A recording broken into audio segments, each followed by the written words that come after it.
Welcome to the Augusta Golf Show podcast. Now, here's John Patrick. Larry Mize won 4 times on the PGA Tour, once on the PGA Tour Champions Tour. But what he's known for is chipping it in on the 11th hole in a playoff with Greg Norman for a walk-off win at the 1987 Masters. It is a pleasure to welcome Larry Mize to the Augusta Golf Show, unbelievably, for the very first time. How are you, Larry? John, I'm doing well. Hope you are. I am. Thank you for saying yes to this. I really appreciate it. All right, so you've decided and announced that the 2023 Masters will be your last as a competitor. I hope you understand the reason behind this question. Is this a hard decision? And if so, what makes it hard?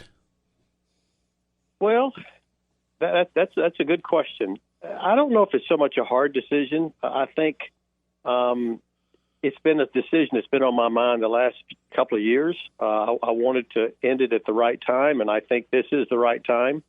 So there was a little difficulty to it, but I have a lot of peace about it. I feel really good. This is the right time. It's time for me to stop. So I'm very pleased. I'm very happy with my decision. It's a young person's golf course these days. What do you hit into number one? You're exactly right. It is a young person's golf course. Well, if I hit a really, really good drive, I could maybe get a 5-iron in there. Oh, okay. Last year on Thursday, I hit a nice drive and hit a 4 hybrid on the green. I switched last year for the first time. I took my 4-iron out and put a 4 hybrid in there, and it was a really good decision. I tell you, Langer and I have been talking, Bernhard and I, and he put a 4 hybrid in there a year or so ago, and I said, I need to think about doing that, and it was a really good decision. Ben told me he knew it was a problem when he had to hit hybrid into one. He knew he was done when Carl told him to hit it hard.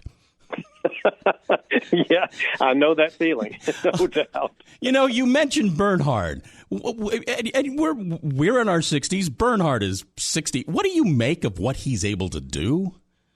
Bernhard is amazing. I mean, he's a really good friend and a neat Christian brother, and he's an amazing golfer. What he's been able to do to stay competitive, to have that drive and that competitiveness, and to stay like that for so long, it is very difficult to do, and it's really amazing what he's done. How much of it do you attribute to his conditioning and keeping himself in shape? I mean, you know, again, we're in our 60s, Larry. Are there a little more aches and pains than there used to be? Oh, sure, and there are with Bernhard too. We talk about that, but he's done a fabulous job of keeping himself in shape. He's done a great job with that, as well as anybody, no doubt. I've seen this said. The chip in 87, maybe the greatest shot in Masters history. I mean, there was the Albatross from Sarazen. There was, Tiger's chip in on 16. But your shot, a walk-off win. These other ones were not. Did you ever think of it that way? No, I let everybody else do that. For me, it was a tremendous shot at the right time, which got me the win, which was incredible. And that's for everybody else to think about all the other things. When and I'm taking you back now a few years. When did it really sink in that you'd done that? That's a good question. I can still remember after I won. I did an outing at Fort Gordon the next day, Monday morning, and later that day I was driving to Hilton Head, and I just started screaming on the way over there. I couldn't hardly believe it.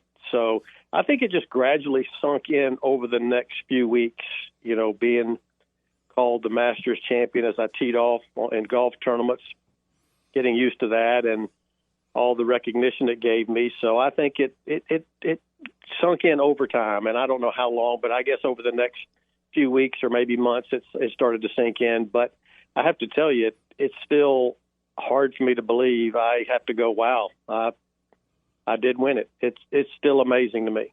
We're talking with Larry Mize here on the Augusta Golf Show. Did you give the wedge to the club? I did. It was interesting. it was the first week I played with it. It was my backup wedge. It was just like the other one. It was a Jack Nicklaus Muirfield wedge. And the Players' Championship was a previous tournament I played in that year, and I didn't want to put a new wedge in with all the undulation and all the humps and bumps around that golf course. So I waited till Augusta to put it in. And so, I chipped in with it to win, and the Masters was great. They write you a letter. We'd like to have a club that was instrumental in your win, but we understand clubs, we can be patient. So I used it for about a year and a half is what I did back then. Nowadays, I'd change them out a little sooner. But so after I finished it, about a year and a half later, I gave it to them, and they've got it there in the clubhouse. What about the golf ball? I believe I still have the golf ball. My wife, she keeps up with those, so she's got that somewhere in the house. You mentioned displaying things, Masters Trophy. If I came into the house, would I see the Masters Trophy? You would. I don't think it's not in your face. You would see it in the bookshelf in the great room. You've been to the dinner now for over 30 years. Larry, you're kind of one of the old guys at the dinner. You don't remind me. What is that night like for you? Oh, it's incredible. I came along, very fortunate to come along at an amazing time that I got to be there with, Herman Kaiser, Henry Pickard, Sam Snead, Gene Sarazen, and now, with Tiger Woods and all these great young players. It is just a tremendous evening where the camaraderie of the champions, to be with them and visit with those guys and get to see guys now I don't get to see, but, that one week a year. So it's a great evening, a lot of fellowship, and it's an evening I look forward to every year. You can answer a question for me that I thought about this week with Jackie Burke turning 100. And I've been out there for almost 40 years. I don't ever remember Jackie Burke at the Champions Dinner. Did he ever come to any of the dinners?